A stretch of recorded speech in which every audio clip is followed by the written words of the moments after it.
जय श्री हरि। आज श्रावण मास के कृष्ण पक्ष की कामिका एकादशी है और आज के दिन कामिका एकादशी की व्रत कथा सुननी अथवा पढ़नी चाहिए, तभी व्रत का संपूर्ण फल प्राप्त होता है। तो आज की वीडियो में सुनते हैं कामिका एकादशी की व्रत कथा और एकादशी माता की कहानी। एक समय अर्जुन ने भगवान श्री कृष्ण से कहा, हे प्रभु, मैंने आषाढ़ माह के शुक्ल पक्ष की देवशयनी एकादशी का सविस्तार वर्णन सुना। अब आप मुझे श्रावण माह के कृष्ण पक्ष की एकादशी की कथा सुनाने की कृपा करें। इस एकादशी का नाम क्या है, इसकी विधि क्या है, इसमें किस देवता का पूजन होता है और इसका उपवास करने से मनुष्य को किस फल की प्राप्ति होती है। भगवान श्री कृष्ण ने कहा, हे श्रेष्ठ धनुर्धर, मैं श्रावण माह की पवित्र एकादशी की कथा सुनाता हूँ। ध्यान पूर्वक श्रवण करो। एक बार इस एकादशी की पावन कथा को भीष्म पितामह ने लोकहित के लिए नारद जी से कहा था। एक समय नारद जी ने कहा, हे पितामह, आज मेरी श्रावण के कृष्ण पक्ष की एकादशी की कथा सुनने की इच्छा है, अतः आप इस एकादशी की व्रत कथा विधान सहित सुनाइए। नारद जी की इच्छा को सुनकर पितामह भीष्म ने कहा, हे नारद जी, आपने बहुत ही सुंदर प्रस्ताव किया है। अब आप बहुत ध्यानपूर्वक इसे श्रवण करें। श्रावण माह के कृष्ण पक्ष की एकादशी का नाम कामिका एकादशी है। इस एकादशी की कथा सुनने मात्र से ही वाजपेय यज्ञ के फल की प्राप्ति होती है। कामिका एकादशी के उपवास में शंख, चक्र, गदाधारी भगवान विष्णु का पूजन होता है। जो मनुष्य इस एकादशी को धूप, दीप, नैवेद्य आदि से भगवान विष्णु की पूजा करते हैं, उन्हें गंगा स्नान के फल से भी उत्तम फल की प्राप्ति होती है। सूर्य ग्रहण और चंद्र ग्रहण में केदार और कुरुक्षेत्र में स्नान करने से जिस पुण्य की प्राप्ति होती है, वह पुण्य कामिका एकादशी के दिन भगवान विष्णु की भक्ति पूर्वक पूजा करने से प्राप्त हो जाता है। भगवान विष्णु की श्रावण माह में भक्ति पूर्वक पूजा करने का फल समुद्र और वन सहित पृथ्वी दान करने के फल से भी ज्यादा होता है। व्यतिपात में गंडकी नदी में स्नान करने से जो फल प्राप्त होता है, वह फल भगवान की पूजा करने से मिल जाता है। संसार में भगवान की पूजा का फल सबसे ज्यादा है, अतः भक्ति पूर्वक भगवान की पूजा ना बन सके तो श्रावण माह के कृष्ण पक्ष की कामिका एकादशी का उपवास करना चाहिए। आभूषणों से युक्त बछड़ा सहित गोदान करने से जो फल प्राप्त होता है, वह फल कामिका एकादशी के उपवास से मिल जाता है। जो उत्तम द्विज श्रावण माह के कृष्ण पक्ष की कामिका एकादशी का उपवास करते हैं तथा भगवान विष्णु का पूजन करते हैं, उनसे सभी देव, नाग, किन्नर, पितृ आदि की पूजा हो जाती है। इसलिए पाप से डरने वाले व्यक्तियों को विधि विधान सहित इस उपवास को करना चाहिए। संसार सागर तथा पापों में फंसे हुए मनुष्य को इनसे मुक्ति के लिए कामिका एकादशी का व्रत करना चाहिए। कामिका एकादशी के उपवास से भी पाप नष्ट हो जाते हैं। संसार में इससे अधिक पापों को नष्ट करने वाला कोई और उपाय नहीं है। हे नारद जी, स्वयं भगवान ने अपने मुख से कहा है कि मनुष्य को आध्यात्म विद्या से जो फल प्राप्त होता है, उससे अधिक फल कामिका एकादशी का व्रत करने से मिल जाता है। इस उपवास के करने से मनुष्य को ना यमराज के दर्शन होते हैं और ना ही नरक के कष्ट भोगने पड़ते हैं और वह स्वर्ग का अधिकारी बन जाता है। जो मनुष्य इस दिन तुलसी दल से भक्ति पूर्वक भगवान विष्णु का पूजन करते हैं, वे इस संसार सागर में रहते हुए भी इस प्रकार अलग रहते हैं जिस प्रकार कमल पुष्प जल में रहता हुआ भी जल से अलग रहता है। तुलसी दल से भगवान श्री हरि का पूजन करने का फल 1 बार स्वर्ण और 4 बार चांदी के दान के फल के बराबर है। भगवान विष्णु रत्न, मोती, मणि आदि आभूषणों की अपेक्षा तुलसी दल से अधिक प्रसन्न होते हैं। जो मनुष्य प्रभु का तुलसी दल से पूजन करते हैं उनके सभी पाप नष्ट हो जाते हैं। हे नारद जी, मैं भगवान की अति प्रिय श्री तुलसी जी को प्रणाम करता हूँ। तुलसी जी के दर्शन मात्र से मनुष्य के सभी पाप नष्ट हो जाते हैं और शरीर के स्पर्श मात्र से मनुष्य पवित्र हो जाता है।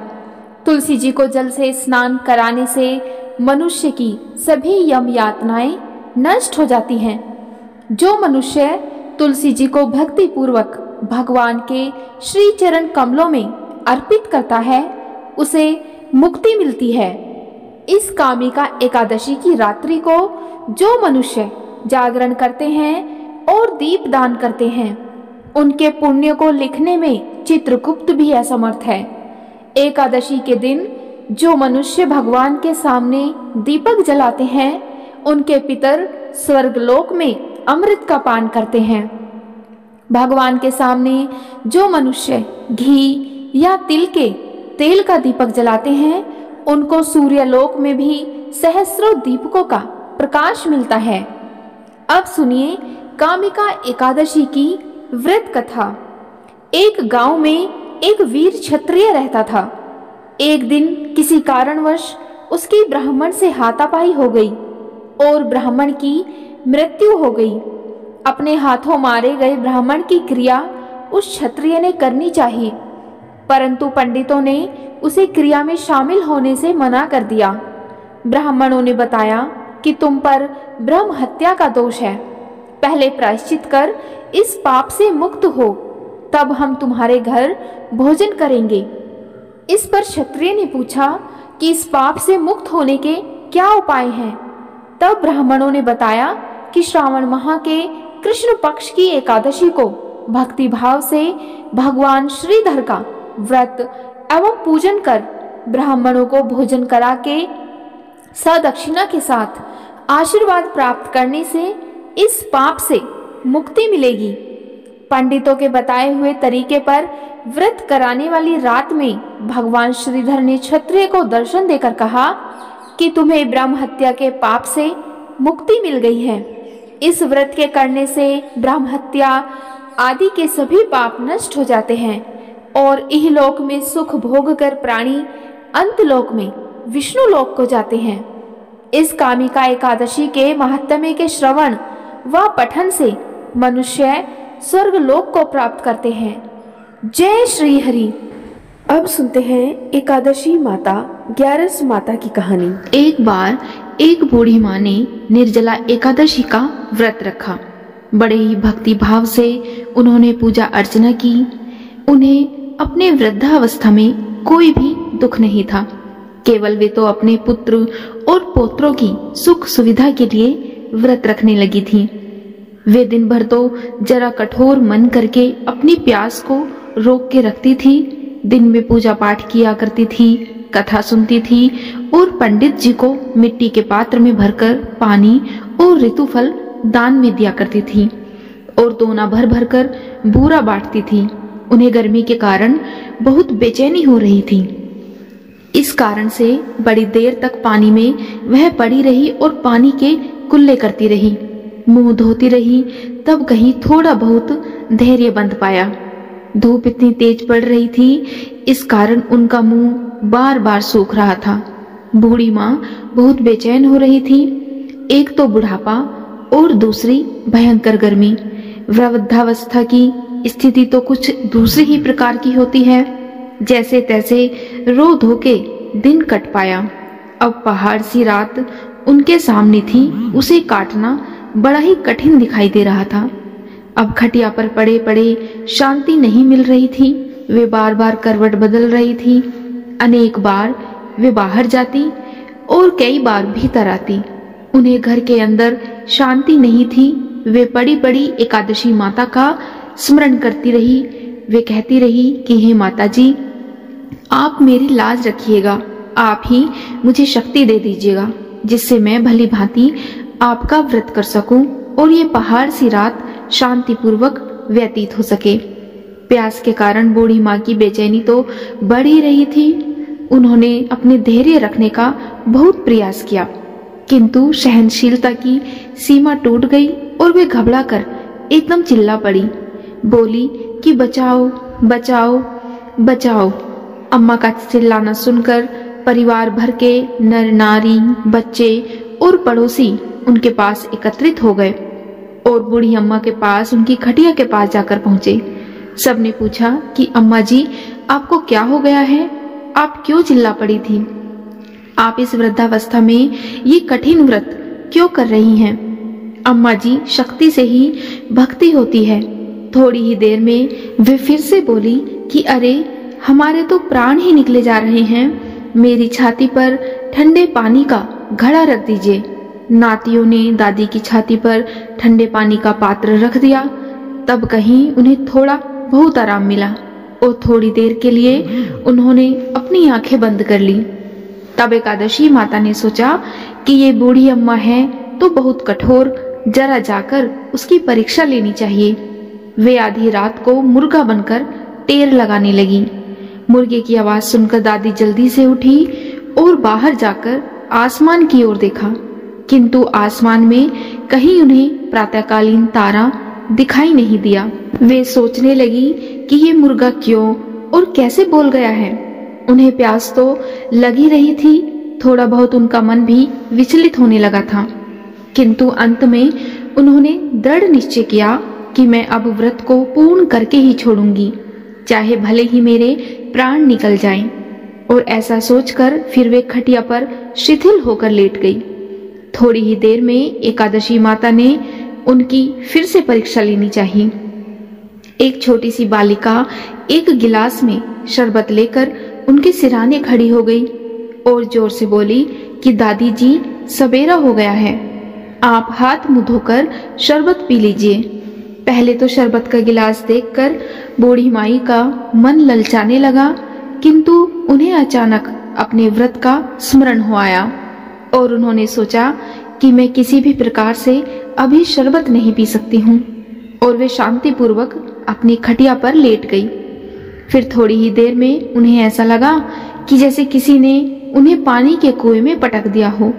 वे बड़ी देर तक उस कुएं में हाथ पांव चलाती रही, किंतु उन्होंने अपने मुंह में पानी की एक बूंद भी नहीं जाने दी और वे दृढ़तापूर्वक अपना व्रत पालती रही।